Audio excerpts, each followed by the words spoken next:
Hi, I'm Bruce Conroe. I was the writer of this book, Memories of a Reluctant Soldier, The Cold War Revisited. I was born in 1931 in southwestern New York, where my father was an English professor at Alfred University. We later moved up to the capital of New York, Albany, where he had a chance for a better job in the state. We lived in a suburb called Delmar, and on the first day of kindergarten, my mother took me by the hand to lead me to the school, and on the way we met a very nice lady and her delightful-looking daughter, who looked very much like Shirley Temple. Little did we know that she would later become my loving wife. After we got married, we went back to Alfred so I could get my master's degree in education. And then we went to Syracuse area where I had my first teaching job. And it lasted only 4 months because the U.S. Draft Board called me. We went back to Delmar for Christmas, and there was a letter waiting for me telling me that on January 7th, I had to report. Later on, we had children, of course, 3 boys and 1 girl, and we were all very happy.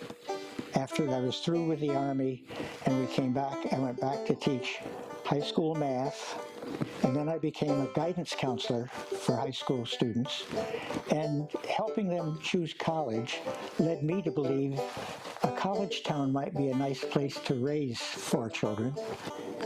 Let me tell you a little bit more about the book. This was my outreach to everybody. This is my story.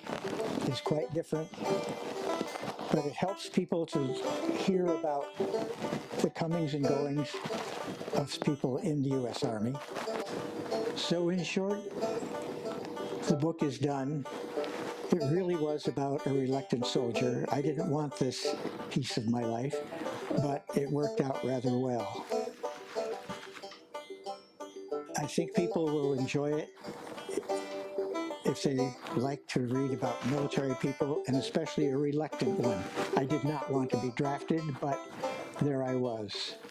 This book is about my life and my wife's life for the years 1955 and 56, while I was stationed with the U.S. Army in West Germany.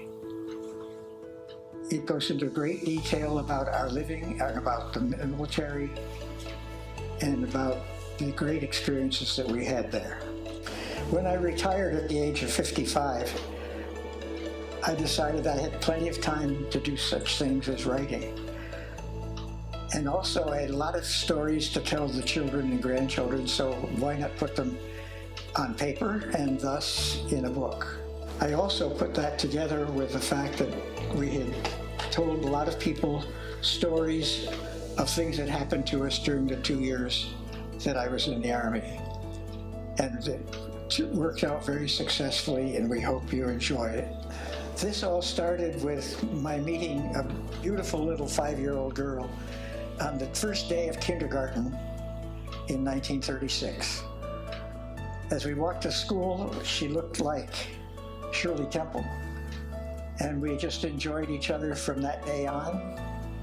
We sat together in a lot of classes in grade school, and we went through high school together. We went to separate colleges, but we were always in contact. And we were married in 1953, had 4 children, have 6 grandchildren, and 11 great-grandchildren. So I wanted to bring this all into the book also, to know about the love that existed in our family, and especially with Barbara. She was a lot of fun. I once asked her, what did she see in me? And she said, you make me laugh. So I thought, if that's not a real compliment, I don't know what is. Barbara loved cooking and baking, and she actually, I think, enjoyed the housework. And when all 4 children were in school, she was able to go skiing during the day with a friend and get back before the youngest of the kids got home. Barbara was a wonderful person. She began to do strange things that I and the children tried to figure out what this was. It took a while to find out it was Alzheimer's. She was hiding it before that and not listening to me. Finally, the doctors agreed that this was, in fact, Alzheimer's. She was still doing traveling. We went to Tunisia in the last couple of years before she had to go into assisted living.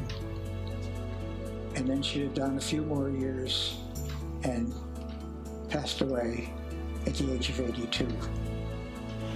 Many people, when they think of war and the wars of the United States, start with World War II and then some of the other wars, but not everyone, but a lot of people ignore the Cold War. The Cold War was fought because of the difficulties between communism and democracy. As I was coming to the end of writing the book, I realized that nobody was paying any attention anymore to the Cold War. So I decided that for the help of people who knew about it but are not paying attention anymore, and for the younger people who'd never heard of it, to include the Cold War information. When I went on Wikipedia, I got tons of information, way too much to insert in my book, so I skimmed it down to fit in, and I hope everybody learns something from it. I didn't. That's not what happened. I got the notice, and so I had to report. It was a sad day for us when I discovered the information that I was called to the Army. Not the U.S. Army, the Army of the U.S. That's where draftees were listed.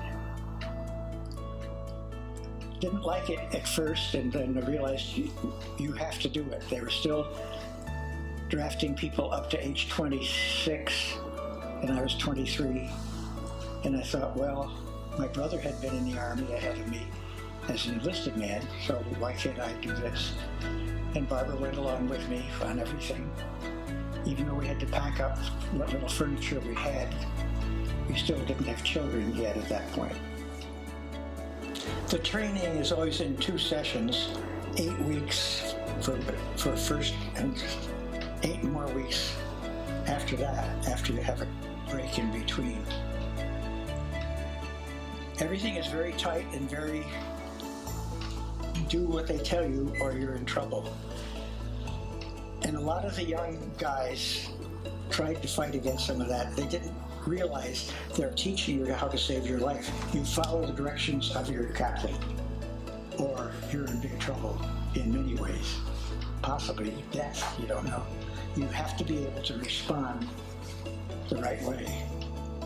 And working out, a lot of us who were already in our middle 20s were not in good shape physically. I didn't have much up above muscles at all.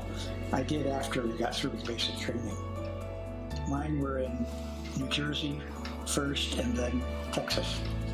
If I were to talk to my younger self, I would say, don't let the things that are negative going on around you pull you down. Keep a stiff upper lip, as we used to say, and you'll sail through things much better, whether it's money or whether it's people or whatever it is. Try to stay above it. Yeah, the nice part of all this for me has been the fact that my family backs me on everything that I do. And I always make sure that when a new book comes out, I get copies for all of them. And if you're looking for my book, you can find it on Amazon and at Barnes & Noble and at Authors Press. And this book about the reluctant soldier is dedicated to my wife, Barbara Holm Conroe, and written entirely for the 4 children, Scott, David, Lori, and John. This is Dr. Bruce Conroe. Thank you very much for watching this video. Okay. I'm Scott Conroe. I'm the oldest son of Bruce and Barbara Conroe, and we're so glad that Dad wrote this book for us and about his marriage to Mom and his war experiences.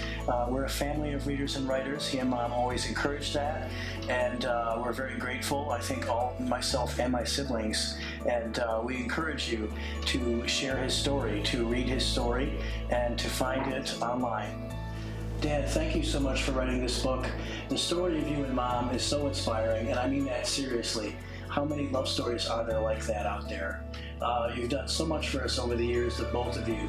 And to read all this, the story of your youth, and being in the Army, and my being born in Germany, and knowing that you and I went there in 2015 to see where I was born, it means so much to all of us. As your oldest child, I have to say, speaking for all of us siblings, and I'm going to speak for the grandchildren and great-grandchildren too, even though some of them are too young to understand. Writing this book for us was so meaningful, and it takes a lot to look into your life and write about what happened to you when you were young and tell stories that are not necessarily flattering. And I think it says a great deal about you to do this for us.